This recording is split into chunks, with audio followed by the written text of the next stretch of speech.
Avec Noir des Rives, Louv Sarkel signe un thriller haletant où l'héroïne, infirmière sur la Côte d'Azur, se retrouve confrontée à une tentative d'enlèvement et un dangereux engrenage. Bonjour Louv. Bonjour Clémentine. Merci d'être avec nous. Alors d'où vous est venue cette histoire qui mêle à la fois thriller, hôpital et hérédité génétique, héritage génétique? Alors c'est trois choses différentes en fait, c'est arrivé progressivement. Donc déjà le thriller, vu que c'est mon deuxième, j'avais déjà écrit un thriller.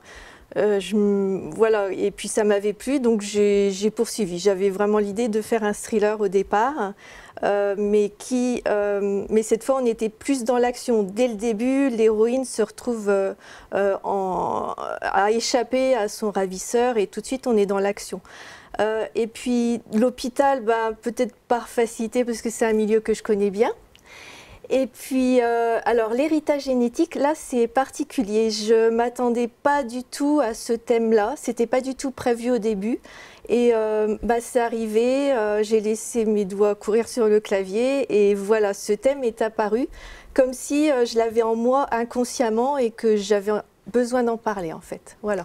Alors vous dites que l'hôpital vous connaissez bien, effectivement vous êtes en études de médecine actuellement, oui. Donc cette héroïne elle résonne un petit peu avec votre parcours professionnel. Oui, tout à fait. C'est peut-être une solution de facilité d'avoir pris un milieu que je connaissais bien. Oui, effectivement, oui, je suis en reconversion, donc là en ce moment je suis interne en médecine et je fais des stages dans les hôpitaux, notamment en Haute-Marne, mais là l'action se déroule à Cannes, donc c'était à l'hôpital de Cannes que je connais aussi. Voilà, donc c'est des endroits que je connais. Mais toute l'histoire de l'hôpital, ce qui se passe dans l'hôpital est complètement imaginaire. Oui, c'est vraiment pas ce qui m'est arrivé. Pourquoi une infirmière? Comment vous créez vos personnages? Vous auriez pu choisir peut-être un médecin ou autre chose. Pourquoi l'infirmière? En fait, l'héroïne... en fait, je voulais que ce soit quelqu'un d'apparence fragile, elle est timide, très introvertie, donc ça n'aurait pas été avec le médecin qui a des responsabilités. Donc j'ai préféré une infirmière et voilà, et puis parce que je connais aussi ce métier, je les fréquente. Et puis c'était évident pour vous de partir là-dessus, quoi. Oui, voilà. Ça vous est venu tout de suite. Oui. Dans votre livre, on va balayer ensemble là les grands thèmes. Vous évoquez notamment la violence des hommes envers les plus faibles. Pourquoi c'était important pour vous de traiter ce sujet dans ce thriller? Ça c'est un sujet pareil que j'ai déjà traité dans mon premier roman. Qui est là?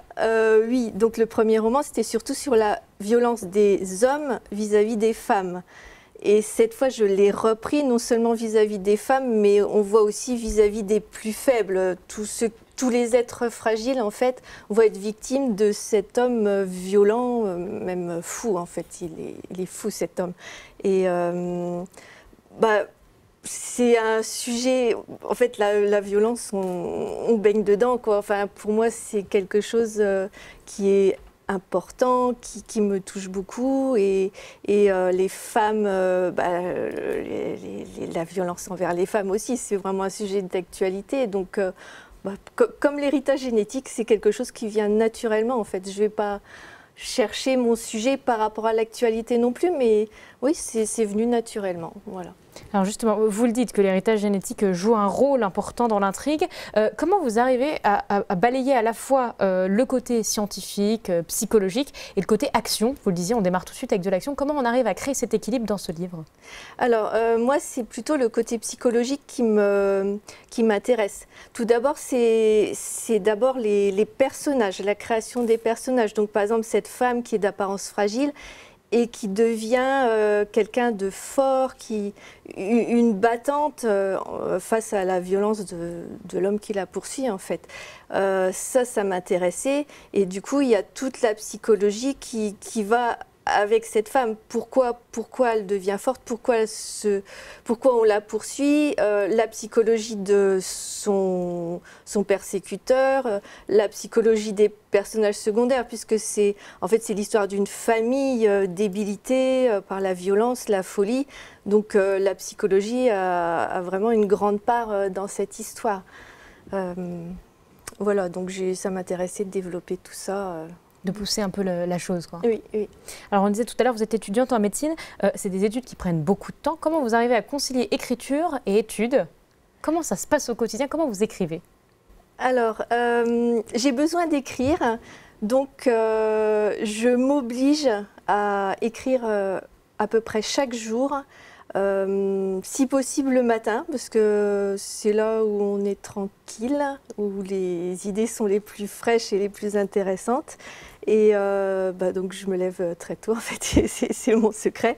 Je me lève très tôt, ou alors je vole du temps, j'écris, je prends beaucoup le train, comme je travaille à Chaumont et moi je réside à Reims, donc je prends beaucoup le train, donc j'écris beaucoup dans le train, où on est vraiment tranquille. Enfin voilà, je vole le temps en fait, je vole le temps, j'essaie de m'organiser au mieux, mais surtout j'essaie d'écrire tous les jours, parce que ouais, c'est vraiment un besoin. Comment vous arrivez à vous organiser? Est-ce que vous écrivez les idées comme elles vous viennent?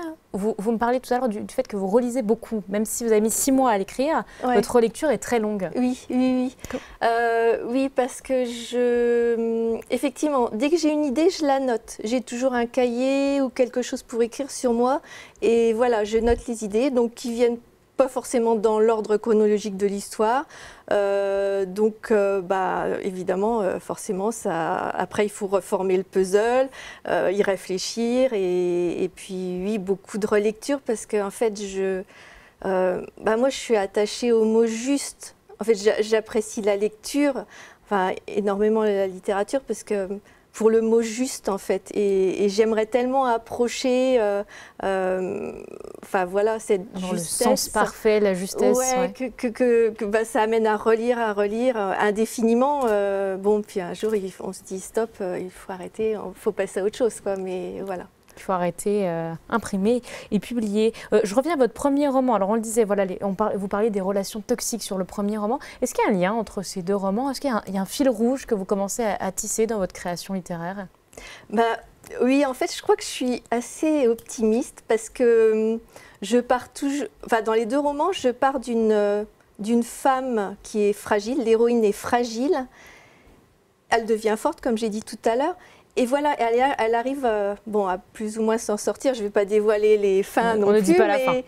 Mais voilà, j'ai l'impression que dans la vie, il y a toujours quelque chose à faire, qu'on peut toujours s'en sortir, quoi qu'il arrive, malgré toute cette violence qui nous entoure. Et bien d'autres choses. Voilà, j'ai un fond d'optimisme en fait en moi. Qui se retrouve dans vos livres. Ouais.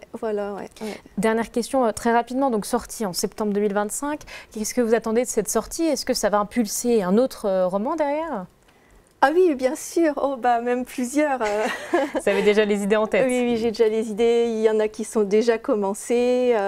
Oui, ça sans nul doute. Et en fait, qu'est-ce que j'attends de cette sortie? C'est rencontrer mes lecteurs déjà, discuter avec eux, avoir leur avis. Ça, c'est vraiment important. Donc, il y a des salons, des dédicaces dans les librairies qui vont suivre, donc qui vont me donner l'occasion de les rencontrer. Et puis, voilà. Puis en fait, c'est l'aventure qui continue. Bon, j'avoue que c'est vraiment le moment d'écriture le plus intéressant pour moi, mais oui, voilà, c'est la poursuite d'une aventure. Qu'est-ce qui va devenir ce livre? C'est intéressant. Ouais, voilà. Eh bien, on verra ce que ce livre va devenir. Merci d'avoir été avec nous. Merci à vous.